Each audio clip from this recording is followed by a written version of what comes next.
Il existe un matériau non allergène plus dur que le métal et particulièrement résistant à l'abrasion qui trouve de nombreuses applications dans des secteurs de pointe comme l'aérospatiale ou la médecine.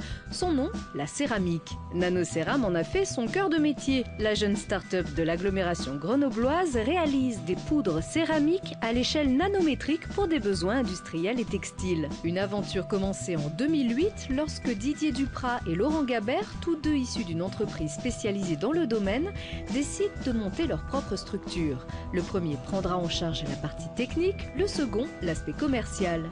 Les 3 premières années sont consacrées à la recherche et au développement, mais le duo peine à trouver des débouchés intéressants. En 2012, une rencontre va tout changer.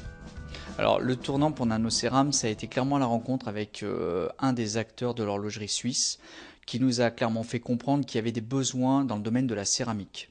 Où là, effectivement, on s'est rendu compte d'une chose, c'est qu'il fallait qu'on modifie notre stratégie de départ, qui était non pas de proposer simplement de la poudre céramique, mais effectivement un produit fini, un produit commercialisable pour le client. Dès lors, Didier se remet au travail. Il s'inspire des techniques ancestrales des potiers et des céramistes qui mélangent différents oxydes métalliques pour obtenir des couleurs précises sur leur création. Il compose ses propres teintes en partant de précurseurs chimiques afin d'en contrôler la pureté et la reproductibilité. Au terme d'un processus complexe, il obtient une poudre de pigment qui, une fois mélangée à une poudre céramique de base, permet d'obtenir des objets de couleur et de composition homogènes. Cette innovation en main, il transpose son savoir-faire à la production de pièces de montres en céramique. Alors la céramique actuellement qu'on peut trouver en horlogerie, elle est historiquement blanche, c'est la couleur naturelle de la céramique. On commence à en trouver de la noire, mais nous on propose des pigments. Donc typiquement là nous avons développé un pigment bleu qui a permis de réaliser cette pièce, mais nous avons aussi développé du rose, du marron, du vert.